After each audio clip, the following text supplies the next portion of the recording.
നിങ്ങൾ എന്തിനാണ് എന്നെ അന്വേഷിക്കുന്നത് എനിക്കറിയാം. അപ്പം തിന്ന് സംതൃപ്തരായത് കൊണ്ടാണ് നിങ്ങൾ എന്നെ അന്വേഷിക്കുന്നത്. ഇവിടെ കൂടെ ശ്രദ്ധിക്കട്ടെ. ഹല്ലേലൂയ, ഹല്ലേലൂയ, ഹല്ലേലൂയ, ഹല്ലേലൂയ. യേശുവേ നന്ദി, യേശുവേ സ്തുതി. ഹല്ലേലൂയ, യേശുവേ മഹത്വം, മഹത്വം, മഹത്വം, മഹത്വം, മഹത്വം. ഹല്ലേലൂയ, ഹല്ലേലൂയ, ഹല്ലേലൂയ, ഹല്ലേലൂയ. യേശുവേ നന്ദി. Hallelujah, hallelujah. ആരാധന, ആരാധന യേശുവേ, ആരാധന. കരങ്ങൾ വീശി ആരാധന, ആരാധന യേശുവേ, ആരാധന.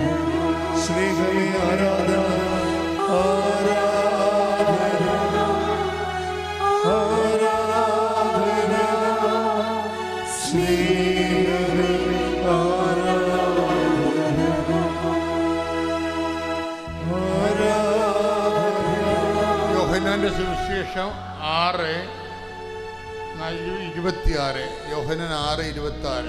യേശു പ്രതിവചിച്ചു, സത്യം സത്യമായി ഞാൻ നിങ്ങളോട് പറയുന്നു, സത്യം സത്യമായി ഞാൻ നിങ്ങളോട് പറയുന്നു, അടയാളങ്ങൾ കണ്ടതുകൊണ്ടല്ല, അടയാളങ്ങൾ കണ്ടതുകൊണ്ടല്ല, അപ്പം ഭക്ഷിച്ച് തൃപ്തരായതുകൊണ്ടാണ്, അപ്പം ഭക്ഷിച്ച് തൃപ്തരായതുകൊണ്ടാണ് നിങ്ങൾ എന്നെ അന്വേഷിക്കുന്നത്. നിങ്ങൾ എന്നെ അന്വേഷിക്കുന്നത്. അപ്പൊ ഈശ്വരനെ അന്വേഷിക്കുന്ന ആൾക്കാരെ രണ്ട് തരത്തിൽ തിരിക്കാൻ പറ്റും. എന്താണ്? ഒന്ന്, അപ്പം ഭക്ഷിച്ച് തൃപ്തരായതുകൊണ്ട് അടയാളം. അപ്പം അവിടുത്തെ അടയാളം എന്ന് പറയുന്നത് അപ്പം ഭക്ഷിക്കുന്നതല്ല, ഈശോ ദൈവരാജ്യത്തിൻ്റെ അടയാളം എന്ന രീതിയിലാണ്, നിത്യതയുടെ അടയാളമാണ്. ഈശോ കാണിക്കുന്ന അത്ഭുതങ്ങളെല്ലാം നിത്യതയുടെ മുന്നാസ്വാദനങ്ങളാണ്. അതുകൊണ്ടാണ് പറയണത്, പിതാക്കന്മാർ മരുഭൂമി വെച്ച് മന്ന ഭക്ഷിച്ചു, അവർ മരിച്ചു. അതുപോലെ അല്ല ഈ അപ്പമെന്ന്. ഈ അപ്പം ഭക്ഷിക്കുന്ന നിത്യം ജീവിക്കുമെന്നാണ്. അത് ആ ഏതപ്പത്തെക്കുറിച്ചാണ് പറയണത്? കർത്താവ് ഭാഗിച്ചു കൊടുത്ത അത്ഭുതത്തിൻ്റെ അപ്പത്തെക്കുറിച്ചല്ല പറയണത്, കർത്താവിൻ്റെ ശരീരം തന്നെയായ പരിശുദ്ധ കുർബാനയെക്കുറിച്ചാണ് പറയണത്. ഈ അപ്പം ഭക്ഷിക്കുന്നവൻ നിത്യം ജീവിക്കും. ലോകത്തിൻ്റെ ജീവന് വേണ്ടി ഞാൻ നൽകുന്ന അപ്പം എൻ്റെ ശരീരം തന്നെയാണ്. എൻ്റെ ശരീരം ഭക്ഷിക്കുന്നവൻ എന്നിലും ഞാൻ അവനിലും വസിക്കുന്നു. സജീവനായ പിതാവാണ് എന്നെ അയച്ചത്, പിതാവ് മൂലം ഞാൻ ജീവിക്കുന്നു. അതുപോലെ എന്നെ ഭക്ഷിക്കുന്നവൻ ഞാൻ മൂലം ജീവിക്കും. അപ്പോൾ അതാണ് വിഷയം. അതിൻ്റെ അടയാളമാണ്, എന്നെ ഭക്ഷിക്കുന്നവൻ ഞാൻ മൂലം ജീവിക്കും. അതിൻ്റെ നിത്യത ജീവൻ്റെ അടയാളമായിട്ടാണ്, അതാണ് അതിൻ്റെ അടയാളം. അതുകൊണ്ട് ഈശോ പറയേണ്ടത് അടയാളങ്ങൾ, നിത്യജീവൻ്റെ അടയാളങ്ങൾ കണ്ടതുകൊണ്ടല്ല, ഇന്നലെ അപ്പം ഭക്ഷിച്ചുകൊണ്ടാണ് നിങ്ങൾ എന്നെ അന്വേഷിക്കേണ്ടത്. അപ്പം അത്ഭുതങ്ങൾക്ക് പുറകെ അത്ഭുതങ്ങൾ കാണാൻ വേണ്ടി വീട് ജോലി, വിവാഹം, കിണറിലെ വെള്ളം എന്നൊക്കെ പറഞ്ഞുകൊണ്ട് ഈ ഒരു പട്ടിക ഉണ്ടാക്കി ഈശോൻ്റെ കൂടെ പോയാൽ അധിക കാലം പോകാൻ പറ്റത്തില്ല. അതാണ് വിഷയം. കർത്താവ് പറയും, പുറകിൽ പോകാൻ പറയും, മുമ്പിൽ കയറി നിൽക്കണ്ട, പുറകിൽ പോകാൻ പറയും. നീ മാനുഷിക കാര്യങ്ങളാണ് അന്വേഷിക്കേണ്ടത്. പത്രോസിനോട് പറഞ്ഞില്ലേ, take the bed of God. ശ്രുതിക്കട്ടെ. ഹല്ലേലൂയ, ഹല്ലേലൂയ, ഹല്ലേലൂയ, ഹല്ലേലൂയ. യേശുവേ നന്ദി, യേശുവേ സ്തുതി. ഹല്ലേലൂയ, ഹല്ലേലൂയ, ഹല്ലേലൂയ, ഹല്ലേലൂയ, ഹല്ലേലൂയ, ഹല്ലേലൂയ. യേശുവേ ആരാധന, ആരാധന, ആരാധന, ആരാധന, ആരാധന. യേശുവേ നന്ദി, മഹത്വം, മഹത്വം, മഹത്വം, മഹത്വം. ആരാധന, ആരാധന യേശുവേ, ആരാധന, ആരാധന, ആരാധന യേശുവേ, ആരാധന. മത്തായി 16:23. മത്തായി 16:23. യേശു തിരിഞ്ഞ് പത്രോസിനോട് പറഞ്ഞു, സാത്താനെ എന്റെ മുമ്പിൽ നിന്ന് പോകൂ, സാത്താനെ എന്റെ മുമ്പിൽ നിന്ന് പോകൂ. നീ എനിക്ക് പ്രതിബന്ധമാണ്, നിന്റെ ചിന്ത ദൈവികമല്ല, മാനുഷികമാണ്.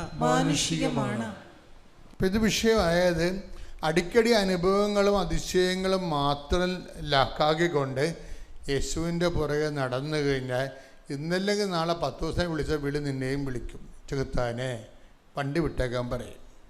അതാ വിഷയം. നിസ്സാരമല്ല വിഷയം. നമുക്ക് ഒരു പരിധി കഴിഞ്ഞാൽ പിന്നീട് ക്രിസ്തു ആരാണെന്ന് നമ്മൾ അറിയേണ്ടി വരും. നമ്മൾ പട്ടി ചാകണ പോലെ ചാകാതിരിക്കാൻ വേണ്ടിയാണ് അവൻ നമ്മുടെ പാപത്തിന് പരിഹാരം ചെയ്തുകൊണ്ട് നമ്മുടെ വില കൊടുത്തിരിക്കുന്നത്. അതുകൊണ്ട് തന്നെ അവൻ്റെ നാമത്തെ വിശ്വസിക്കുന്നവർക്കെല്ലാം ദൈവമക്കളാകാനുള്ള വരം നൽകിയെന്ന് പറയും അവൻ്റെ നാമത്തെ വിശ്വസിക്കുമ്പോൾ. അപ്പോൾ എന്താ വിഷയം എന്ന് പറയണത്? നിത്യജീവനെ കൂടി ഉൾപ്പെടുത്തിക്കൊണ്ട് വേണം ബുദ്ധിയുള്ളവർ ക്രിസ്തുവിനെ അന്വേഷിക്കാൻ. അല്ലെങ്കിൽ കുറേ നാളത്തേക്ക് നമുക്ക് കുറച്ച് കഴിയുമ്പോൾ നമ്മൾ പുറകെ പോകേണ്ടി വരും. സാത്താനെ നീ എനിക്ക് പ്രതിബന്ധമാണെന്ന് പറയും. എന്താണ് സാത്താനെ നീ എനിക്ക് പ്രതിബന്ധമാണെന്ന് പറയും. അപ്പോൾ എന്താ വിഷയം എന്ന് പറയുമ്പോൾ കർത്താവിൻ്റെ മുമ്പിൽ എപ്പോഴും 2 കാര്യങ്ങളുണ്ടാവും. എന്താണ്? അമ്മയോട് പറഞ്ഞില്ലേ, ഞാൻ എൻ്റെ പിതാവിൻ്റെ കാര്യത്തിൽ വേപതനാകേണ്ടവനാണെന്ന് നിങ്ങൾക്കറിയത്തില്ലേ? ഇപ്പോഴെന്താ 10 ദിവസം പറയണത്? നീ മാനുഷിക കാര്യങ്ങളാണ് അന്വേഷിക്കേണ്ടത്. അപ്പോൾ ഈശോയ്ക്ക് 2 കാര്യങ്ങളുണ്ട്. നമുക്ക് ഈശോയുമായിട്ട് മുന്നോട്ട് പോകാൻ ഉദ്ദേശിക്കുന്നുണ്ടെങ്കിൽ ഈ മാനുഷിക കാര്യങ്ങളുടെ കൂടെ തന്നെ നിങ്ങൾ എന്ത് ചെയ്യണം? ദൈവിക കാര്യങ്ങളും അന്വേഷിക്കണം.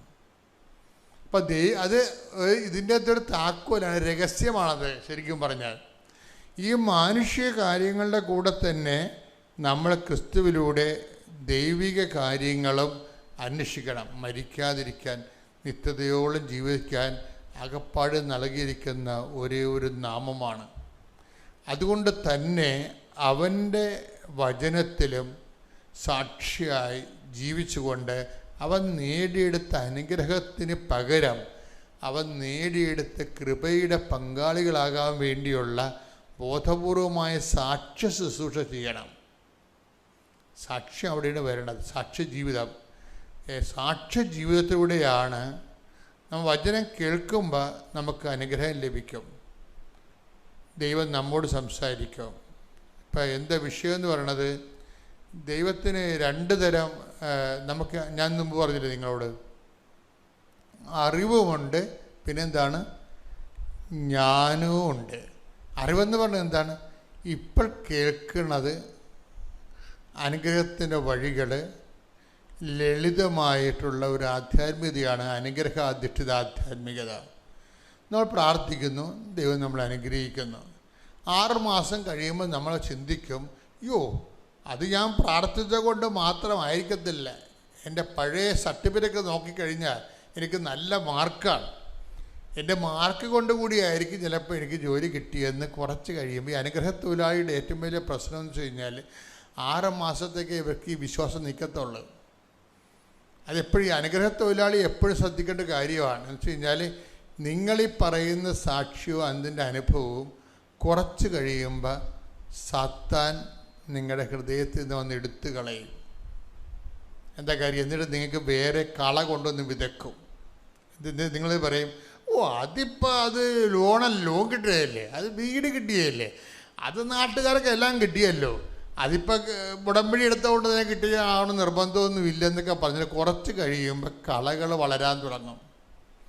തെറ്റായ ബോധ്യങ്ങൾ. ഇപ്പം നീ കാലെ പിടിച്ച് കരഞ്ഞ് കർത്താവെ നീ എന്നെ സഹായിച്ചാലും ഞാൻ ചത്തുകളെയും കെട്ടി ദുഃഖമൊക്കെ പറഞ്ഞുകൊണ്ട് കന്നേ കാളെ നിലവിളിച്ചാണ് ഈ അനുഗ്രഹം ഒപ്പിച്ചെടുത്തതെങ്കിലും 6 മാസം കഴിയുമ്പോൾ നീ നിൻ്റെ തനി നിറം കാണിക്കും. എന്താ കാര്യം? 6 മാസം കഴിയുമ്പോൾ നിൻ്റെ വിശ്വാസം വിട്ടുപോകില്ല. ജനങ്ങളെ മറ്റുള്ളവർ ഉപദ്രവിക്കാതിരുന്നതിൻ്റെ കാരണം എന്താ? 12:48 എന്താ പറയണത്? കളകൾ വിതക്കപ്പെടാൻ വേണ്ടി ശത്രു കയറാതിരുന്നതിൻ്റെ കാര്യം എന്താണ്? കർത്താവിനെ വിട്ടുപിരിയാ എന്നുകൊണ്ടാണ്. എൻ്റെ പേര് ആൻ. ഞാൻ ഉടമ്പടി സാക്ഷ്യം പറയുന്നതിനും ജമാല റാലിയിൽ അറ്റൻഡ് ചെയ്യുന്നതിനായിട്ട് ന്യൂസിലൻഡിൽ നിന്ന് ഇന്നലെ വന്നു. ഞാനിവിടെ ആദ്യമായി വരുന്നത് 2022 ഡിസംബറിലാണ്. ഞാൻ മേമ്മയുടെ കൂടെയാണ് വന്നത്. അന്ന് ഇവിടെ വന്നപ്പോൾ എനിക്ക് മുല്ലപ്പൂവിൻ്റെ മണം കിട്ടിയായിരുന്നു. പക്ഷേ അന്ന് ഞാൻ വരുമ്പോൾ എനിക്ക് വിശ്വാസമൊന്നും ഉണ്ടായിരുന്നില്ല. കാരണം ഞാൻ പുറത്തേക്ക് പോകാൻ കുറേ നാളായിട്ട് 2017 മുതൽ ട്രൈ ചെയ്യുന്നതായിരുന്നു. ഞാൻ UK പോകാൻ നോക്കി, പക്ഷേ കോവിഡ് കാരണം എനിക്ക് അതിന് പോകാൻ പറ്റിയില്ല. പിന്നെ ദുബായിൽ ഞാൻ ജോലി ഇതിന് വേണ്ടി പോയി, ജോലി കിട്ടി, പക്ഷേ എനിക്കത് കണ്ടിന്യൂ ചെയ്യാൻ പറ്റില്ല. കാനഡയ്ക്ക് അപ്ലൈ ചെയ്തു, എനിക്ക് 2 റിജക്ഷൻ വന്നു. അങ്ങനെ ഇനി ഒരു വഴിയും ഉണ്ടായിരുന്നില്ല എൻ്റെ മുമ്പിൽ. അപ്പോൾ ഞാൻ എഞ്ചിനീയറിങ്ങിനൊക്കെ പഠിക്കുന്ന സമയത്ത് ഞാൻ ഡെയിലി പള്ളി പോക്ക് ചെയ്തിരുന്ന ആളാണ്. പക്ഷേ ഇങ്ങനെ അടിക്കടിക്ക് എൻ്റെ ലൈഫിൽ ഇങ്ങനെ ഓരോ തോൽവികൾ വന്നപ്പോൾ ഞാൻ ദൈവമില്ല എന്നൊക്കെ ഉള്ളൊരു സ്റ്റേജിലെത്തി.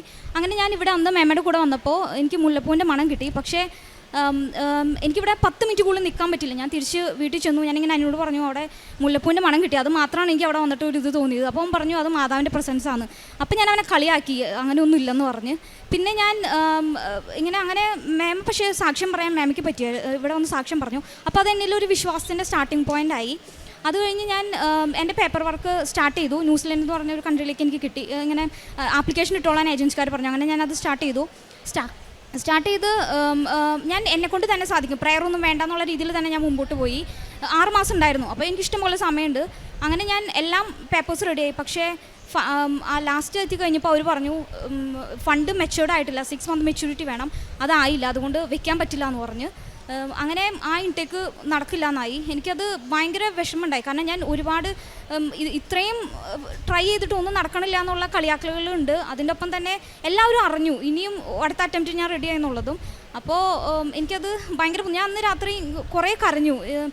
ഞാൻ എന്തുകൊണ്ടാണ് ഇങ്ങനെ തോൽവികൾ മാത്രം വരുന്നത്, ഞാൻ പ്രാർത്ഥിച്ചിരുന്നതല്ലേ, എല്ലാം നല്ലപോലെ ചെയ്തതല്ലേ എന്നൊക്കെ പറഞ്ഞ് ഞാൻ കുറേ കരഞ്ഞു. പക്ഷേ അന്ന് രാവിലെ ഞാൻ കരഞ്ഞ് എപ്പോഴും ഉറങ്ങിപ്പോയി. ഞാൻ രാവിലെ ആയി കഴിഞ്ഞപ്പോൾ ഒരു 4 മണിക്കായി കാണും. അപ്പോൾ എനിക്ക് റൂമിൽ മുല്ലപ്പൂവിൻ്റെ മണം, ഞാൻ എഴുന്നേറ്റപ്പോൾ എനിക്ക് മുല്ലപ്പൂവിൻ്റെ മണം കിട്ടി. അപ്പോൾ ഞാൻ ഇങ്ങനെ അവിടേക്ക് നോക്കി, എവിടെന്നെങ്കിലും പിള്ളേർ കൊണ്ടിട്ടതാണ്. എനിക്ക് 2 കുട്ടികളുണ്ട്. അപ്പോൾ ഞാൻ അവരാരെല്ലാം കൊണ്ടിട്ടതാണോ, പക്ഷേ വീട്ടിൽ നിന്ന് ആകെ പുറത്ത് പോകുന്നത് ഞാൻ മാത്രം, വേറെ ആരും പോകണില്ല. അപ്പോൾ ഹസ്ബൻഡ് ഷിപ്പിലാണ്, ഹസ്ബൻഡിൻ്റെ പേരൻസ് ഉണ്ട്, അവർ പ്രായതാണ്. അത് കഴിഞ്ഞപ്പോൾ പിന്നെ ഞാൻ ഇങ്ങനെ അനിയൻ അന്ന് പറഞ്ഞത് എനിക്ക് ഓർമ്മ വന്നു. അപ്പോൾ എനിക്ക് ഒരുപക്ഷെ ഞാൻ തലേന്ന് രാത്രി ഇതുപോലെ കരഞ്ഞിട്ട് എനിക്ക് മാതാവ് ഒരു സാന്നിധ്യം കാണിച്ചു തന്നതായിരിക്കാം, എൻ്റെ അവസാനത്തെ ഒരു ഓപ്ഷൻ ആയിരിക്കാം ഈ ഉടമ്പടി എന്ന് എനിക്ക് അപ്പം തോന്നി. അങ്ങനെ ഞാൻ പിറ്റേന്ന് തന്നെ ഞാൻ വന്ന് ഉടമ്പടി എടുത്തു.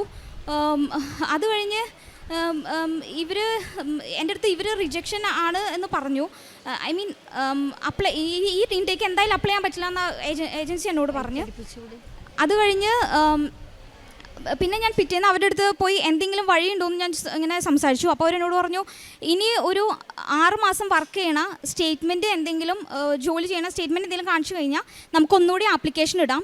ഇതൊരു 90% നിങ്ങൾക്ക് റിജക്ഷന് സാധ്യതയുള്ള ഫയലാണ്. കാരണം ഇത്രയും റിജക്ഷൻ ഓൾറെഡി കാനഡ റിജക്ഷനൊക്കെ ഇരിക്കണു.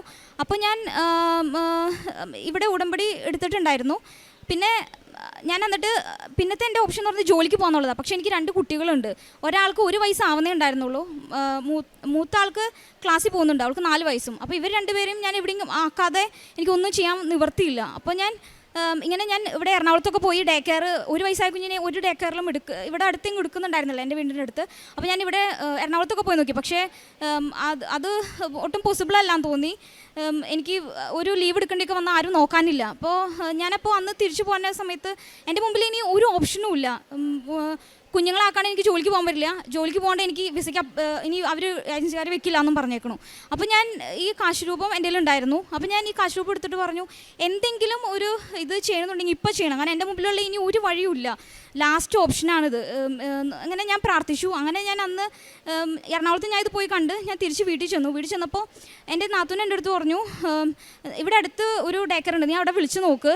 അപ്പോൾ ഞാൻ പറഞ്ഞു ഇല്ല, അവിടെ ഞാൻ മൂത്ത ആൾക്ക് 3 വയസ്സായപ്പോൾ ചെറുതായിരുന്നു, 2 വയസ്സായപ്പോൾ ആക്കാൻ വേണ്ടി ഞാൻ വിളിച്ചു. അപ്പോൾ അവരെൻ്റെ അടുത്ത് പറഞ്ഞു ആക്കാൻ പറ്റില്ല, 3 വയസ്സാവണമെന്ന് പറഞ്ഞിട്ടുണ്ടായിരുന്നു. അപ്പോൾ ഞാൻ അതെന്തായാലും നടക്കില്ല എന്ന് പറഞ്ഞു. അപ്പോൾ നീ ഒന്നുകൂടി വിളിച്ച് നോക്കാൻ പറഞ്ഞു. ഞാൻ ജസ്റ്റ് അവിടെ വിളിച്ചപ്പോൾ അവർ പറഞ്ഞു ഞങ്ങൾ ഇതുവരെ ഇങ്ങനെ ഒരു ചെറിയ കുട്ടീനെ എടുത്തിട്ടില്ല, പക്ഷേ നമുക്ക് നോക്കാം, ആദ്യം നീ വന്ന് നോക്കാൻ പറഞ്ഞു. അങ്ങനെ ഞാൻ ആ ഡേ കെയർ കാണാൻ പോണ സമയത്ത് മൂത്ത ആളുടെ ഇനി എന്ത് ചെയ്യും എന്നുള്ളതായിരുന്നു പിന്നത്തെ എൻ്റെ ടെൻഷൻ.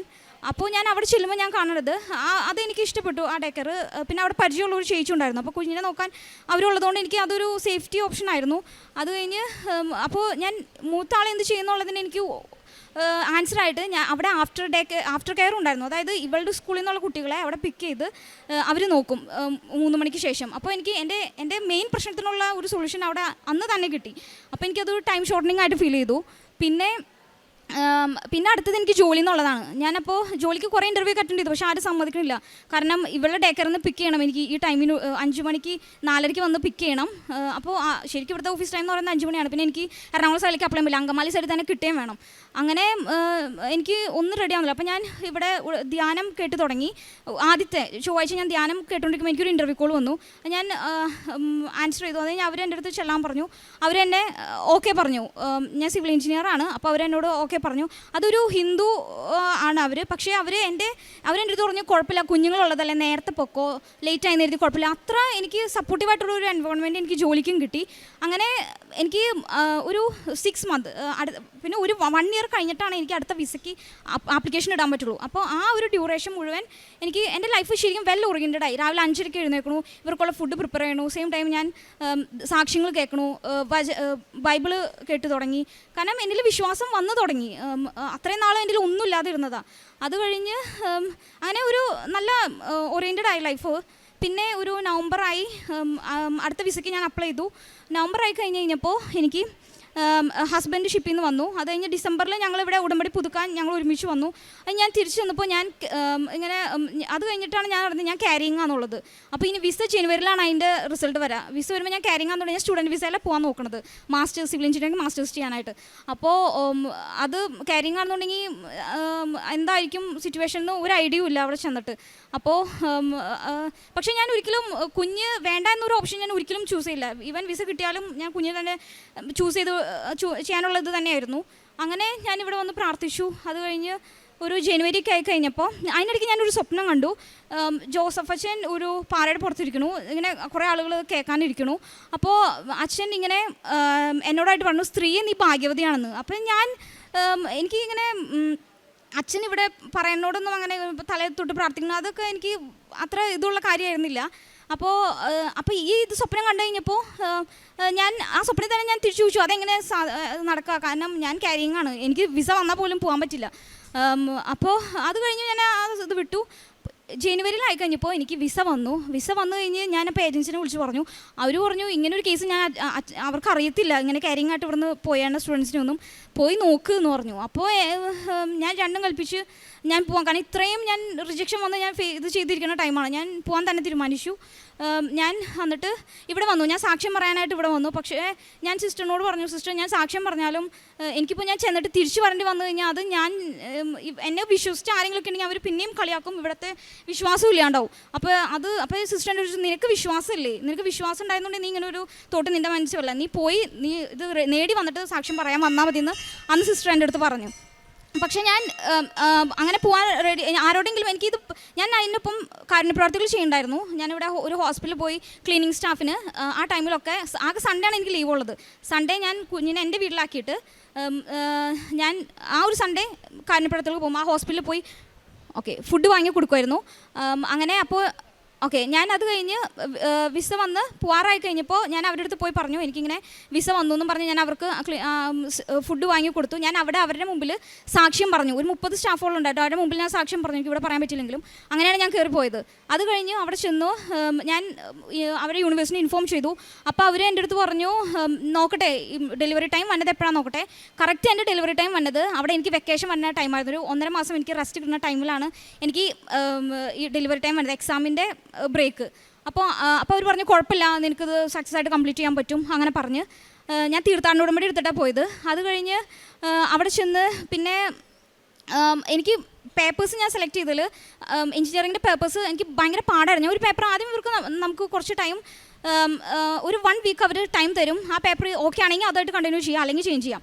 പക്ഷേ ഞാനിത് എടുത്തപ്പോൾ എനിക്ക് അത് ഈസി ആയിരുന്നു. എർത്ത് എഞ്ചിനീയറിംഗ് എന്ന് പറഞ്ഞാൽ അത് ഈസി ആയിട്ട് തോന്നി. ആ തിയറി ആയിരുന്നു, ഭയങ്കര ഇതായിരുന്നു. അത് കഴിഞ്ഞ് പക്ഷേ 1 വീക്ക് കഴിഞ്ഞ് കഴിഞ്ഞപ്പോൾ ഇവരതിൻ്റെ കാൽക്കുലേഷൻ പാട്ട് അത് എനിക്കത് ഫോളോ ചെയ്യാനേ പറ്റുന്നുണ്ടായില്ല. കാരണം അവിടെ ബാച്ചിലർ ഡിഗ്രി ചെയ്യുന്നതിൻ്റെ കണ്ടിന്യൂവേഷൻ ആയിട്ടാണ് ഈ മാസ്റ്റേഴ്സിൽ വന്നത്. ഒരു തരത്തിലും എനിക്ക് 100% ഉറപ്പ് ഞാൻ ഫെയിൽ ആവുന്നുള്ളത്. അപ്പോൾ ഞാൻ ഇങ്ങനെ അപ്രോച്ച് ചെയ്തു. അപ്പോൾ അവരെൻ്റെ അടുത്ത് പറഞ്ഞു 2.5 ലക്ഷം രൂപ എക്സ്ട്രാ ഫീസ് അടച്ച് വേറെ പേപ്പർ എടുക്കാം. അപ്പോൾ എൻ്റെ മുമ്പിൽ വേറെ വഴിയൊന്നുമില്ല. ഞാൻ പറഞ്ഞു കുഴപ്പമില്ല, കാരണം എൻ്റെ വിസേനെ അഫക്റ്റ് ചെയ്യും, അതല്ല ഞാൻ ഫെയിൽ ആയി കഴിഞ്ഞാൽ. അത് കഴിഞ്ഞ് ഞാനപ്പോൾ കാൻഡിൽ ലൈറ്റ് പ്രയർ റിക്വസ്റ്റിൽ ഇട്ടു. അപ്പോൾ അവരെന്നോട് ചോദിച്ചു എന്തെങ്കിലും മെഡിക്കൽ റീസൺ ഉണ്ടെങ്കിൽ നമുക്കിത് കൺസിഡർ ചെയ്യാം. അപ്പോൾ ഞാൻ പ്രഗ്നൻസി എന്നുള്ളത് വെച്ചു, എനിക്ക് ഇത് ഭയങ്കര സ്ട്രെസ് ആവണു, എനിക്ക് കണ്ടിന്യൂ ചെയ്യാൻ പറ്റുന്നില്ല എന്നൊക്കെ പറഞ്ഞു. അങ്ങനെ എനിക്ക് അവർ അത് ആ പേപ്പർ ഫീസൊന്നും കൂടാതെ എനിക്ക് അവർ ചേഞ്ച് ചെയ്യാൻ സമ്മതിച്ചു. പിന്നീട് വേറെ ഒരു എന്ന് പറയുന്നത് കുഞ്ഞെനിക്ക് ആൺകുട്ടിയായിരുന്നു, എനിക്ക് മൂത്തത് രണ്ടും പെൺകുട്ടിയാണ്, മൂന്നാമത്തെ ആൺകുട്ടിയായിരുന്നു. പിന്നെ ഇതുപോലെ തന്നെ വേറൊരു പേപ്പറും എനിക്ക് ഞാൻ ഫെയിലാവുന്ന നല്ല പോലെ എനിക്ക് മാർക്ക്, എനിക്ക് എക്സാം ടൈം കിട്ടിയിട്ടുണ്ടായിരുന്നില്ല. അതും ഇതുപോലെ തന്നെ ഞാൻ അടുത്ത സെമ്മിലായിരുന്നു, ഞാൻ ഇതുപോലെ പ്രേ റിക്വസ്റ്റ് ഇട്ടു, അതും എനിക്ക് പാസ്സാവാൻ പറ്റി. അങ്ങനെ ത്രൂ ഔട്ട് എൻ്റെ ഡെലിവറിക്ക് 2 ആഴ്ച മുന്നാണ് എൻ്റെ ഹസ്ബൻഡും പിള്ളേരും അവിടെ ജോയിൻ ചെയ്യുന്നത്. അതുവരെ ഞാൻ അവിടെ ഒറ്റയ്ക്കായിരുന്നു. പക്ഷേ ഞാൻ ഉടമ്പടിയിലെ പ്രയർ ചെല്ലുന്നുണ്ടായിരുന്നു. ഞാൻ എന്നെ കാണുന്ന ഫ്രണ്ട്സിൻ്റെ അടുത്തൊക്കെ ഞാൻ ഇതിനെപ്പറ്റി പറയുന്നുണ്ടായിരുന്നു. അങ്ങനെ എൻ്റെ ജീവിതത്തിൽ ഏറ്റവും ബെസ്റ്റ് ഒരു നല്ല ടൈം ഏതാണെന്ന് ചോദിച്ചു കഴിഞ്ഞാൽ ഞാൻ പറയും ഈ ഉടമ്പടി കാലത്തിലായിരുന്നു എൻ്റെ ലൈഫ് ഏറ്റവും വെൽ ഓറിയൻറ്റഡ് ആയിട്ടുണ്ടായിരുന്ന ഒരു ടൈം. ഇപ്പോൾ ഞാൻ ന്യൂസിലൻഡിൽ എൻ്റെ പിള്ളേരും ഹസ്ബൻഡും ഒപ്പം ഒരുമിച്ച് ഞാൻ സ്വപ്നം കണ്ട പോലെ ഞങ്ങൾക്ക് ഒരുമിച്ച് നിൽക്കാനായിട്ടുള്ള വലിയൊരു അനുഗ്രഹം മാതാവും ഈശോ വഴി എനിക്ക് സാധിച്ചു തന്നു. അതിന് വലിയൊരു നന്ദി. പിന്നെ ഞാൻ കാരുണ്യപ്രവൃത്തിയായിട്ട് ഞാൻ ചെയ്തുകൊണ്ടിരുന്നത് നേർച്ച വസ്തുക്കൾ, ഞാൻ ഈ പേപ്പർ വർക്കൊക്കെ ചെയ്യുന്ന സമയത്ത് എനിക്ക് എപ്പോഴും തടസ്സങ്ങളായിരുന്നു. ഞാനപ്പോൾ അവിടെ ഉപ്പിട്ട് പ്രാർത്ഥിക്കുമായിരുന്നു. പിന്നെ എൻ്റെ കുഞ്ഞിൻ്റെ കൈയുടെ വിരൽ നിവരാൻ ഭയങ്കര ബുദ്ധിമുട്ടായിരുന്നു. ഞാനത് ഇവിടുത്തെ എണ്ണ വെച്ചിട്ട് ഞാൻ അത് ചെയ്ത് അവളുടെ ഉടമ്പടി തൈലം വെച്ചിട്ട് 2 വിരലും അവളുടെ നേരെ സ്ട്രെച്ചായിട്ട് വന്നു. പിന്നെ അങ്ങനെ ഞാൻ ഇപ്പോൾ കാരുണ്യപ്രവൃത്തിയായിട്ട് ഞാൻ ചെയ്തത് എല്ലാ സൺഡേയും ഞാൻ പോവായിരുന്നു. എനിക്ക് വിസ വരുന്നത് വരെയുള്ള ടൈമിൽ ഞാൻ ഹോസ്പിറ്റലിൽ പോവുക, അവിടെ പേപ്പർ കൊടുക്കുക, അവർക്ക് ഫുഡ് കൊടുക്കുക. പിന്നെ അടുത്തൊരു ചെറിയ കുഞ്ഞുങ്ങൾ ഉള്ള ഒരു ന്യൂ ബോൺ ബേബീസ് ഉണ്ടായിരുന്നു, ഞാൻ അവിടെ പോയി വിസിറ്റ് ചെയ്ത് അവർക്ക് ആവശ്യമുള്ള സാധനങ്ങൾ വാങ്ങിക്കൊടുക്കുക. അങ്ങനെ ഞാൻ എന്നെക്കൊണ്ടാവുന്ന അത്രയും മാക്സിമം ഞാൻ എല്ലാ സൺഡേയും ചെയ്യുന്നുണ്ടായിരുന്നു. പിന്നെ ഞാൻ കാരുണ്യപ്രവൃത്തിയായിട്ട് ചെയ്തത് അവിടെയുള്ള ഹോസ്പിറ്റലിൽ ഞാൻ ഒരു 4 പ്രാവശ്യമായിട്ട് ഞാൻ ഫുഡ് കൊടുക്കുമായിരുന്നു. ഈ രോഗികൾക്ക് ഞാൻ അവരുടെ അടുത്ത് പോയി പറഞ്ഞു കൊടുക്കുമായിരുന്നു.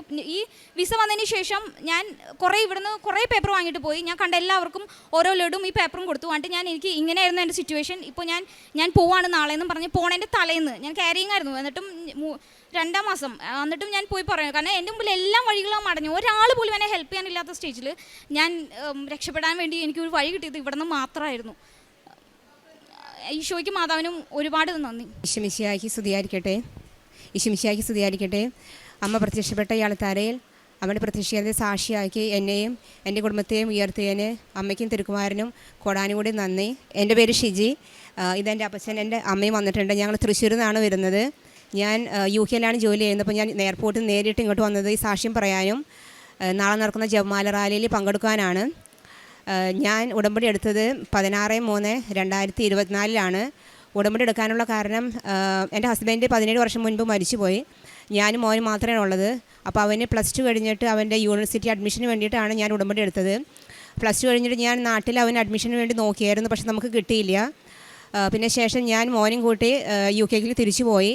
പക്ഷെ നമുക്ക് എങ്ങനെയാണ് അവിടെ മെഡിസിൻ അഡ്മിഷൻ കിട്ടേണ്ടതെന്ന് നമുക്കൊരു ഗൈഡൻസ് തരാനോ നമുക്ക് ആരുമില്ല. കാരണം ഞാൻ എൻ്റെ മോനും മാത്രമേ ഉള്ളൂ. അതിന് ഒരുപാട് പ്രോട്ടോക്കോൾസ് ഉണ്ട്, ഒരുപാട് എക്സാംസ് എഴുതാനുണ്ട്. നമുക്ക് അതിനെക്കുറിച്ചൊന്നും ഒരു ധാരണയില്ല. ഞാൻ ഉടമ്പടി എടുത്തു. എന്നിട്ട് അതിൻ്റെ ഫലമായിട്ട് നമുക്കൊരു അമ്മയുടെ ഒരു പ്രസൻസും ഒരു ഫീലിങ്സും നമുക്ക് കിട്ടി. എന്തൊക്കെയാണ് എക്സാംസ് എഴുതേണ്ടതെന്നുള്ളത് നമുക്ക് അമ്മ മാതാവ് പറഞ്ഞു തന്നു. പല ആൾക്കാർ ത്രൂ എക്സാംസ് എൻ്റെ മോൻ എഴുതി. അതിന് നല്ല മാർക്ക് അവന് കിട്ടി. അത് ലാസ്റ്റ് അറ്റംപ്റ്റാണ്. കാരണം അവിടെ +2 കഴിഞ്ഞ 2 വർഷത്തിനുള്ളിൽ യൂണിവേഴ്സിറ്റിയിൽ അഡ്മിഷൻ എടുക്കണം. അതല്ലെങ്കിൽ നമുക്കത് ലാപ്സായി പോകും. അപ്പോൾ നമ്മുടെ ലാസ്റ്റ് അറ്റംപ്റ്റിൽ മാതാവ് എല്ലാ എക്സാമിലും മോന് നല്ല മാർക്ക് നൽകി. അവൻ അവിടുത്തെ ഏറ്റവും നല്ല യൂണിവേഴ്സിറ്റി, വെരി ബെസ്റ്റ് യൂണിവേഴ്സിറ്റിയിൽ ഹോം ഫീസിൽ തന്നെ അവിടെ അഡ്മിഷന് മോന് തന്നു. ഇൻ്റർനാഷണലൊക്കെയാണ് ഫീസ് വരുന്നത്, അത് ഒത്തിരി ഫീസാണ്. പിന്നെ ഞാൻ ഒറ്റയ്ക്കാണ്, അതുകൊണ്ട് എനിക്കതെല്ലാം അഫോർഡ് ചെയ്യാനായിട്ട് സാധിക്കില്ല. അമ്മയുടെ വലിയൊരു അനുഗ്രഹമാണത്. ഞാൻ ഉടമ്പടി വസ്തുക്കൾ ഉപയോഗിച്ചായിരുന്നു. മോൻ എക്സാമിന് പോണ സമയത്ത്, ഇൻ്റർവ്യൂവിൻ്റെ സമയത്തും ഞാൻ അവിടെ ചെന്ന് ആ യൂണിവേഴ്സിറ്റിയുടെ പുറത്ത്, ബിൽഡിങ്ങിന് പുറത്ത് വിശ്വാസ പ്രമാണം ചൊല്ലി കുരിശ് വരച്ചു. സാധിച്ചു. അങ്ങനെ മോന് ആ അഡ്മിഷൻ കിട്ടി. അമ്മയ്ക്കും തിരുക്കുവാനും കൊടാനും നന്ദി. മോൻ ഇവിടെ വന്നായിരുന്നു 2 മാസം മുൻപ്. അവന് ഫ്രീ ലീവ് കിട്ടിയപ്പോൾ ഞാനും മോൻ ഇവിടെ വന്നു സാക്ഷ്യം പറയാനായിട്ട്. പക്ഷെ അന്ന് തിരക്ക് പിടിച്ച് വന്നുകൊണ്ട് ഞാൻ ഉടമ്പടി പത്രം എടുത്തില്ല. അതുകൊണ്ടാണ് എനിക്ക് അന്ന് സാക്ഷ്യം പറയാനായിട്ട് സാധിക്കാതിരുന്നത്. ഇപ്പോൾ ഞാൻ ഇതിനു വേണ്ടി മാത്രമാണ് ഇവിടെ വന്ന് സാക്ഷ്യം പറയുന്നത്. ഇതാണ് എൻ്റെ 1ാമത്തെ സാക്ഷ്യം. 2ാമത്തെ സാക്ഷ്യം എൻ്റെ അപ്പച്ചന് വേണ്ടിയിട്ടുള്ളതാണ്. അപ്പച്ചന് പ്രോസ്റ്റേറ്റിൻ്റെ ഒരു അസുഖം ഉണ്ടായിരുന്നു. 3-4 കൊല്ലമായിട്ട് അപ്പച്ചന് പ്രോസ്റ്റേറ്റിൻ്റെ അസുഖമുണ്ട്. നമ്മൾ ഡോക്ടേഴ്സിനെ കാണിച്ചു. അവർ പറഞ്ഞു നമുക്കൊന്നും ചെയ്യാൻ പറ്റിയില്ല, ട്രീറ്റ്മെൻറ്റ് സർജറി നടത്താൻ പറ്റിയില്ല, കാരണം അപ്പന് 80 വയസ്സുണ്ട്. അപ്പോൾ നമ്മൾ ഉടമ്പടി വസ്തുക്കൾ ഉപയോഗിച്ച് ശക്തമായിട്ട് മാതാവിന് പ്രാർത്ഥിച്ച് ഒരുപാട് കൊന്തകൾ ചൊല്ലി രാത്രിയും പകലൊക്കെയും അതിൻ്റെ ഫലമായിട്ട് അപ്പന് അത് മെഡിസിൻ കഴിച്ച് മാറുന്ന തരത്തിലാക്കി മാതാവ് ആ അസുഖം ഭേദപ്പെടുത്തി തന്നു. അമ്മയ്ക്കും തിരുക്കാനും കൊടാനും കൂടി നന്ദി. 3ാമത്തെ സാക്ഷി ഞാനിവിടെ വെക്കാത്തതാണ്. ഞാൻ 22 കൊല്ലമായിട്ട് അവിടെ വർക്ക് ചെയ്യുകയാണ്. ഹസ്ബൻഡ് ഇല്ല, ഞാൻ നേരത്തെ പറഞ്ഞല്ലോ. അതുകൊണ്ട് എനിക്ക് എല്ലാം കൂടെ എൻ്റെ റെൻറ്റും അവിടുത്തെ കാര്യങ്ങളൊക്കെ കൂടെ മാനേജ് ചെയ്യാൻ ബുദ്ധിമുട്ടായിരുന്നു. പക്ഷേ അമ്മോട് ഞാൻ ചോദിച്ചില്ല, എന്നാലും കൂടെ തന്നെ അമ്മ ഒരു നമുക്ക് സ്വന്തമായിട്ട് ഒരു നല്ലൊരു വീട് തന്ന് ഞങ്ങളെ ദൈവം അനുഗ്രഹിച്ചു. ഞാൻ എവിടെ പോകുമ്പോഴും കൊന്ത ചെല്ലിയിട്ടാണ് പോകുന്നത്. അപ്പോൾ ഈ വീട് കാണാൻ പോയപ്പോൾ ആ വീടിന് ഗേറ്റിൽ മാതാവ് കൊന്ത തൂങ്ങി കിടക്കുന്നത് ഞാൻ കണ്ടു. അപ്പോൾ എനിക്കൊരു അടയാളമായിട്ട് ഞാനവിടെ ഇതൊക്കെയും ഈ കൊന്ത ഒരു ഗേറ്റിൽ കാണുന്ന അവിടുത്തെ വീടുകളിലൊക്കെയും വളരെ അസാധാരണ. അവിടെ ഞാൻ ഒരിക്കലും കണ്ടിട്ടില്ല ഇത്രയും വർഷമായിട്ട്. പക്ഷേ ആ കൊന്ത കണ്ടപ്പോൾ എനിക്ക് ഒരു വിശ്വാസമായി, മാതാവ് ആ വീട് ഞങ്ങൾക്കാണ് തരുന്നതെന്ന്. അങ്ങനെ ആ വീട് നമുക്ക് സ്വന്തമായിട്ട് തന്ന് മാതാവ് അനുഗ്രഹിച്ചു. 4ാമത്തെ എൻ്റെ സാക്ഷ്യം, ഞങ്ങൾക്ക് നാട്ടിൽ കടമുറിയുണ്ട്. അവിടെ വാടകക്കാർ റെഗുലറായിട്ട് നമുക്ക് റെൻറ്റ് തരാറുണ്ടായിരുന്നില്ല. നമ്മൾ ചോദിച്ചാൽ അങ്ങനെ പല എക്സ്ക്യൂസസ് പറഞ്ഞിട്ട് അവർക്ക് നമുക്ക് റെൻറ്റ് തരാറുണ്ടായിരുന്നില്ല. അപ്പോൾ നമുക്ക് വളരെ ബുദ്ധിമുട്ടായിരുന്നു. ഉടമ്പടി വസ്തുക്കൾ ഉപയോഗിച്ചതിന് ഫലമായിട്ട് അവർ ആ റൂം വെക്കേറ്റ് ചെയ്ത് വേറെ സ്ഥലത്തോട്ട് പോയി. പിന്നെ നമുക്ക് വേറൊരു സ്ഥലം ഉണ്ടായിരുന്നു, അത് നല്ല വിലയ്ക്ക് ഉടമ്പടി വസ്തുക്കൾ ഉപയോഗിച്ചതിന് ഫലമായിട്ട് അത് നമുക്ക് വിൽക്കാനും സാധിച്ചു. പിന്നെ ഒത്തിരി ചെറുതും വലുതുമായിട്ടുള്ള ഒരുപാട് അനുഗ്രഹങ്ങൾ മാതാവ് നമുക്ക് തന്നിട്ടുണ്ട്. ഹസ്ബൻഡ് മരിച്ച അന്ന് മുതൽ എനിക്ക് ഒരുപാട് പേടിയായിരുന്നു. കാരണം ഞാനും മോൻ്റെ കാര്യങ്ങൾ എങ്ങനെയാണ്, അവൻ്റെ കാര്യത്തെക്കുറിച്ച് ഓർത്ത് എനിക്ക് എപ്പോഴും ടെൻഷനാണ്. നമുക്ക് മനസ്സിലാവുമല്ലോ. അപ്പോൾ പക്ഷേ ഞാനിപ്പോഴും മാതാവിനോട് ഉടമ്പടി എടുത്ത ഫലമായിട്ട് മാതാവിനോട് സംസാരിക്കാനും എനിക്ക് എങ്ങനെ മാതാവിൻ്റെ ഒരു പ്രൊട്ടക്ഷനും ഒരു ഗൈഡൻസും ഒരു സപ്പോർട്ടും നമുക്ക് എപ്പോഴും എൻ്റെ കൊച്ചു കാര്യത്തിലാണെങ്കിൽ പോലും മാതാവ് നമ്മുടെ കൂടെ ഉള്ള ഒരു നമുക്ക് കിട്ടാറുണ്ട്. അതിന് പ്രത്യേകമായിട്ട് നന്ദി പറയുന്നു. മകൻ അതുപോലെ തന്നെ ഞാൻ കാലത്ത് എണീക്കുമ്പോൾ ഞാനും മകനും കൂടെ കാലത്ത് പ്രതീക്ഷിക്കേണ്ട പ്രാർത്ഥന ചെല്ലാറുണ്ട്. അവന് സാക്ഷ്യങ്ങൾ റെഗുലറായിട്ട് അവനും അയച്ചു കൊടുക്കാറുണ്ട്. അവന് പരിചയമുള്ളവർക്ക് വാട്സപ്പ് വഴി അയക്കാറുണ്ട്. വൈകുന്നേരം ഈവനിങ് പ്രയറും അവൻ കൂടാറുണ്ട്. ഇവിടെ നാട്ടിൽ വരുമ്പോൾ കാരുണ്യ പ്രവർത്തികൾ എന്ന് പറയുന്നത്, ഞാനൊരു നേഴ്സാണ്. അപ്പോൾ പേഷ്യൻസിനോട് നന്നായിട്ട് പെരുമാറാനും എത്ര സ്ട്രെസ് ആണെങ്കിലും അവരെ കേൾക്കാനും അവരോട് ക്ഷമയോടുകൂടി പെരുമാറാനും സാധിക്കാറുണ്ട്. നാട്ടിൽ വരുമ്പോൾ നമ്മുടെ വീടിനടുത്ത് ഒരു ഓർഫനേജ് ഉണ്ട്. അവിടെ പോയിട്ട് അവരെ കാണാനും അവരെ മുറികളൊക്കെയും ക്ലീൻ ചെയ്യാനും കൂടാറുണ്ട്. പിന്നെ പത്രപ്രവർത്തനം എന്ന് പറയുന്നത്, ഞാൻ എപ്പോൾ ഇവിടെ വന്നാലും ഇംഗ്ലീഷും മലയാളം പത്രങ്ങൾ വാങ്ങിക്കും. അവിടെ പോയിട്ട് അവിടെയുള്ള മലയാളികൾക്കെല്ലാം ഇത് വിതരണം ചെയ്യാറുണ്ട്. പിന്നെ നാട്ടിലുള്ള ഓട്ടോ സ്റ്റാൻഡിൽ പോയി കൊടുക്കാറുണ്ട്. പിന്നെ ഇംഗ്ലീഷുകാർക്ക് ഇത് മിറാക്കിൾ ന്യൂസ് പേപ്പർ ആണെന്ന് പറഞ്ഞിട്ടാണ് ഞാൻ മാതാവിനെ കുറിച്ച് പറഞ്ഞ് ഈ ന്യൂസ് പേപ്പർ പത്രം കൊടുക്കാറുണ്ട്. വിശേഷവിധമായിട്ട് അച്ഛൻ പറയുന്ന പോലെ ചെയ്യുന്നത് ഇപ്പോൾ കൊന്തമാസമാണ്. ഞാൻ മാതാവിൻ്റെ റോസറി പ്രിൻ്റ് ഔട്ട് ചെയ്ത് ഡ്യൂട്ടി ഇല്ലാത്ത ദിവസങ്ങളിൽ അവിടെയുള്ള എല്ലാ വീട്ടിലും ഓരോ വീട്ടിലും കയറി ഇറങ്ങി ഞാൻ മരിയൻ മിഷനറിയാണ് എന്ന് പറഞ്ഞ് റോസറിനെ കുറിച്ച് പറഞ്ഞ് അവർക്ക് അതിൻ്റെ പ്രിൻ്റ് ഔട്ട് കൊടുക്കാറുണ്ട്. ഞാൻ ഉടമ്പടി എടുത്തിരിക്കുന്നത് മരണം വരെ ഉടമ്പടിയിൽ ജീവിക്കാനായിട്ടാണ് ഞാൻ ആഗ്രഹിക്കുന്നത്. അമ്മയും തിരുക്കുവാനും അതിന് എനിക്ക് വേണ്ടി എന്നെ അനുഗ്രഹിക്കുമെന്ന് ഞാൻ പ്രത്യേകം പ്രാർത്ഥിക്കുന്നു. ഇത്രയും അനുഗ്രഹം തന്ന അമ്മയ്ക്കും തിരുക്കുവാരനും കൊടാനുകൂടി നന്ദി. യേശുവെ നന്ദി, യേശുവെ സ്തുതി, യേശുവെ സ്തോത്രം. കർത്താവിൻ്റെ അനുഗ്രഹം കൊണ്ടാണ് എനിക്ക് വളരെയധികം കാര്യങ്ങൾ നടന്നു കിട്ടിയത്. എനിക്ക് ഓപ്പറേഷൻ കൂടാതെ പരിശുദ്ധ അമ്മയുടെ നേർച്ച വസ്തുക്കൾ ഉപയോഗിച്ചതിൻ്റെ ഫലമായിട്ട് എൻ്റെ രോഗം മാറാൻ സാധിച്ചു എന്നുള്ളത് വലിയൊരു കാര്യമായി ഞാൻ കാണുന്നു. പ്രിയപ്പെട്ടവരെ, ഇവിടേക്ക് വരാനായിട്ട് അനേകം മക്കൾക്ക് വേണ്ടി ഞാൻ സ്ഥിരമായിട്ട് മാസത്തിലൊരിക്കലെങ്കിലും ഒരു വണ്ടി അറേഞ്ച് ചെയ്ത് തൃശ്ശൂരിൽ നിന്ന് ഇവിടേക്ക് ആളുകളെ കൊണ്ടുവരുന്നുണ്ട്. അവർ മാതാവിൻ്റെ വിശ്വാസത്തിൽ അനുഗ്രഹത്തിൽ ലാഭിച്ചുകൊണ്ട് നല്ലവരായി ലഭിക്കാൻ അവർക്കതിന് ഇടവരട്ടെ എന്ന് പ്രാർത്ഥിച്ചുകൊണ്ട് എനിക്ക് സംസാരിക്കാൻ ഇട തന്നതിന് നന്ദി പറഞ്ഞുകൊണ്ട് നിർത്തുന്നു.